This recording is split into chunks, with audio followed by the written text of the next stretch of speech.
recently, I was asked to be the chief advisor on a committee related to the brain-computer interface and its relation to the international standards for technology. That basically is they're a group of countries all over the world, and they all have committees that represent their country. Those committees determine what the standards are going to be for technology when it's commercialized and goes all over the world. Like, for instance, a phone or a toaster or whatever, it's got to meet certain safety standards and all this type of stuff. These committees are determining public policy about what's going to happen when you interface the brain, the computer, AI, and quantum. That's going to end everything. Period. It's the end. It's the initiation of the decapitation of our relationship to God. Will become cybernetic. Will become, instead of carbon, will be silicon-based life forms, cybernetics, and they're going to do this via voluntary compliance. Most people will walk right into it, not even knowing that they're doing it or want to do it, because there's portions of the population all over the world, in the younger generations, that feel that humanity has no hope at all, and they're going to fuse with this technology already. So the brain-computer interface, it's tied in to everything. All our warfare systems, all our banking systems, all our health systems, all in the ways we do commerce and move about in culture. This is the extinction level event, because you no longer are an organic free will human being. You're now fused, tied into the cloud. And there's a documentary film crew that's recently contacted me, and I've talked to many people behind the scenes now. I've not been really public, not as much as I used to be, because I've always been in the solution orientated thing. Don't tell an audience just a problem without telling them a solution. So I don't want to come here and say, okay, we're at the end of civilization, and that's it. Bye, have a nice day. Rather than inform your audience, inform the people that will see this either live or taped or a year from now or 6 months from now, that this is the point where you can no longer be a spectator, period. Because everything that's in the news today, when this will be aired, is not relevant at all. It's all misdirection. And I say it's not relevant at all, not because it's not important, because it is important. But the behind the scenes, the powers that be want everybody distracted with the Epstein and the war and Gaza and Africa and all this other stuff. This is Revelation chapter 13 and verse 16. And he causeth all, both small and great, rich and poor, free and bond, to receive a mark in their right hand or in their foreheads, and that no man might buy or sell, save he that had the mark, or the name of the beast, or the number of his name.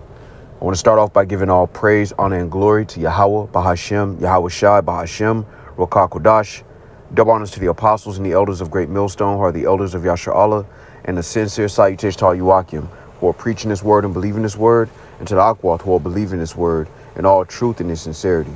I want to go into a lesson based on what you just saw from the whistleblower, James Martinez. All right, you can look up his name. Lord willing, if I remember it, I'll put his name in the description to look deeper into him. But I want to touch the subject of the brain chip interface and the technology that Esau is trying to roll out and how it relates to prophecy. See, the things that the Lord told us about are now becoming extremely clear in the time that we're living in. As a matter of fact, let's go here. This is Psalms chapter 9 and verse 16. The Lord is known by the judgment which he executeth. The wicked is snared in the work of his own hands. So we would be able to see prophecy in our reality. We don't see embargo acts being implemented as the mark of the beast. All right. We don't see Christianity being enforced where you can't buy or sell without it. What we do see is Esau attempting to set up a digital infrastructure and have everybody tied into that infrastructure so he can control people. Now, this takes it to a whole nother level, because, again, the scriptures talk about in the right hand or the forehead. And this guy's talking about this brain chip interface. Understand that Esau wants complete control and he's losing the narrative. So his best bet at this point is to control the world through a digital grid. All right, let's go here. All right, this is 2 Thessalonians chapter 2 and verse 3. Let no man deceive you by any means, for that day shall not come, except there come a falling away first, and that man of sin be revealed, the son of perdition, who opposeth and exalteth himself above all that is called God, or that is worshipped, so that he as God sitteth in the temple of God, showing himself that he is God. And how is he attempting to do that? Through the digital grid. All right, creating a grid where everybody has to be tied into his digital system and utilizing AI as a taskmaster to maintain his control over people. Now, one thing he did mention, which was spiritual, is it would break the connection between God and man. Now, we know according to prophecy and we know according to scriptures that the Lord is only dealing with one nation of people truly. Every nation has a spirit in them, all right? But the Lord has a particular spirit that he's chosen as the husbandman of the earth, if you will, under Yahweh Shai. Esau's goal is to cut off the Israelites from the birthright. And if you look at it from Esau's perspective, how would you go about trying to keep the blessing, trying to keep rulership? You can't search the stars. You can't search the bottom of the sea. How else would you try to break the covenant or allow yourself to remain in power? Through technology. And if he can chip you Negroes, Latinos, and Native Americans, he can cut you off. So there will be no calling on the name of Yahweh Shema Shai. He could press a button and turn you into a hive mind where you just on autopilot.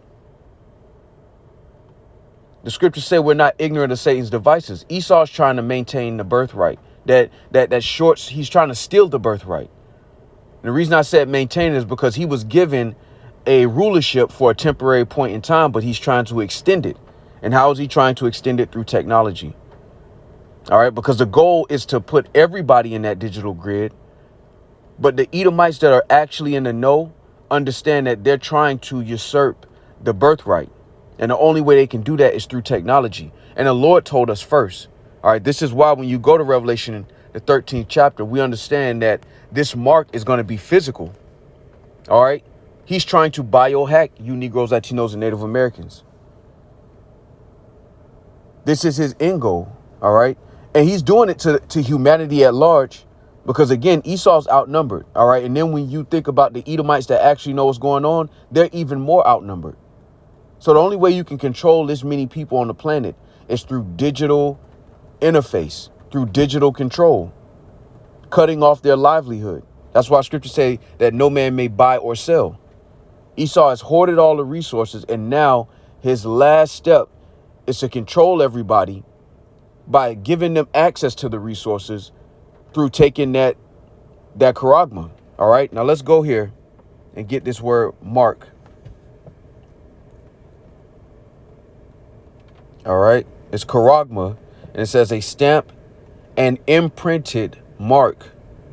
All right, now when you go here to the root word, it's corrects. It says a pale or stake, a palisade or rampart.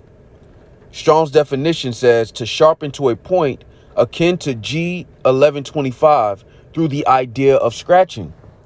All right, an incision, Salakia, whether it be in your right hand or in your forehead. Once Esau's technology is able to enter into your body, he can now control you. And our people are so naive. The same man that gave you smallpox blankets is telling you he's trying to help you by putting a chip in you.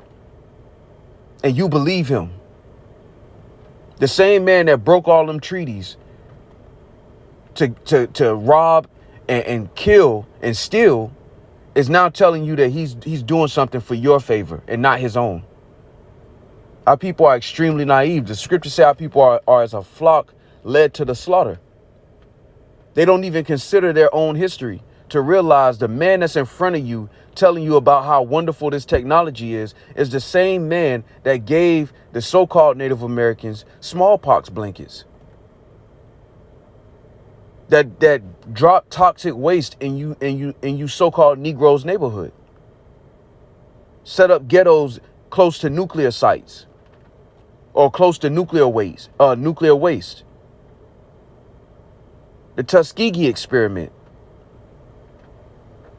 And now you're letting a soft-spoken Edomite convince you that he's trying to help you by putting his technology inside you.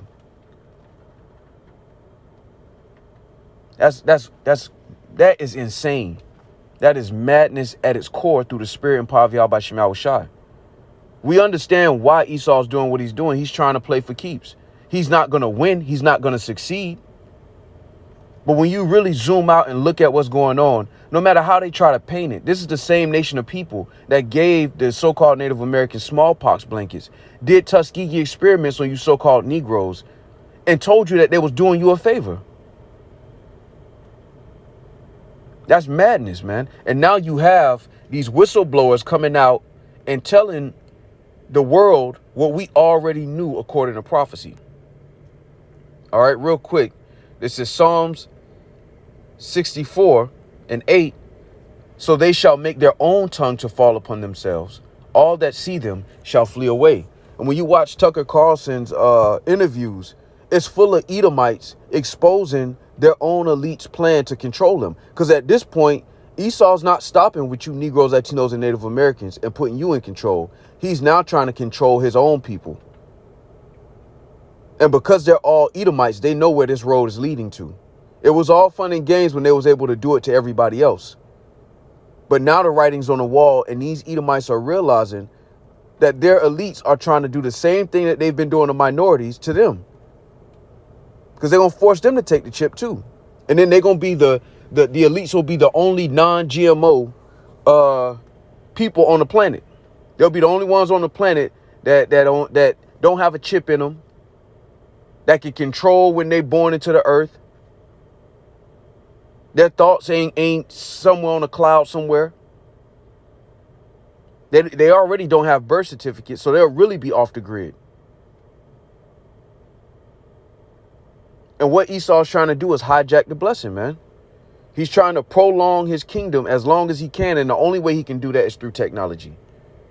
All right, real quick, this is Isaiah chapter 14, and I'm going to jump down to 4. It says that thou shalt take up this proverb against the king of Babylon, and Mystery Babylon is America today.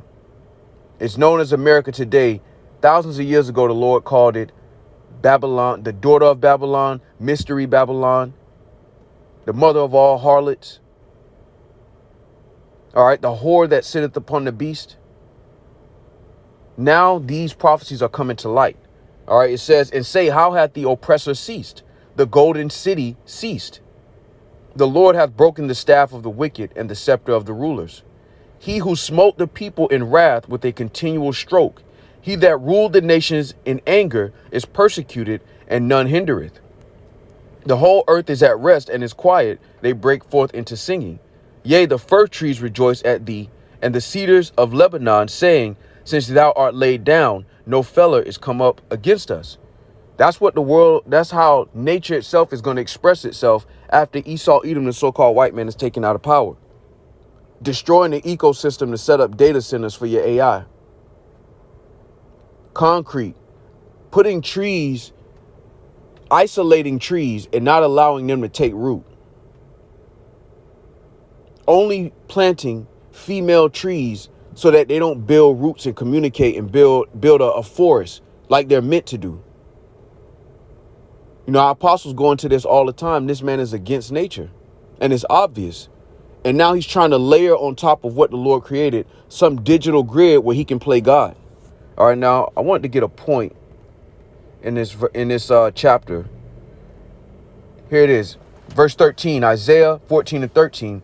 For thou hast said in thine heart, I will ascend into heaven. I will exalt my throne above the stars of the Most High.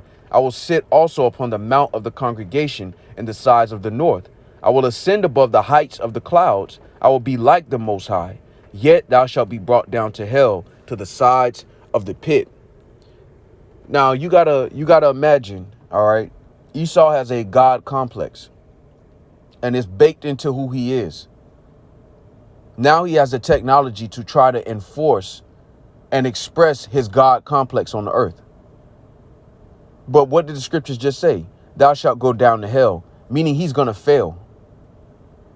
And the beauty of the time we're living in, we see what he's attempting to do, but we also know what the Lord said as well. He is going to fail. He is not going to complete his enterprise. But these are important notes to remind us how close we are to the end of this thing through the spirit and power of Yahweh Shema Shai. And the Lord told us not to be afraid of these things, all right, because ultimately the elect are going to get saved out of it. Lord willing, we be a part of that number. And as the scripture said, we put on, therefore, as the elect, Adawan Ratazah. All right, so I don't want to spend too much time on it. Definitely, if you have the time, search this guy's name and really listen to some of his interviews, because there's a lot of bones, but there's some meat in there as well. All right, and Lord willing, I'll remember to put his name in the description. All right, so with that, I want to give all praise, honor, and glory to Yahweh, Bahashem, Yahweh Shai, Bahashem, Rokah Kodash. Double honors to the apostles and the elders of Great Millstone, who are the elders of Yashar Allah, and a sincere salutation to all you Akim, who are preaching this word and believing this word, and to the Akwat, who are believing this word in all truth and in sincerity. Shalom.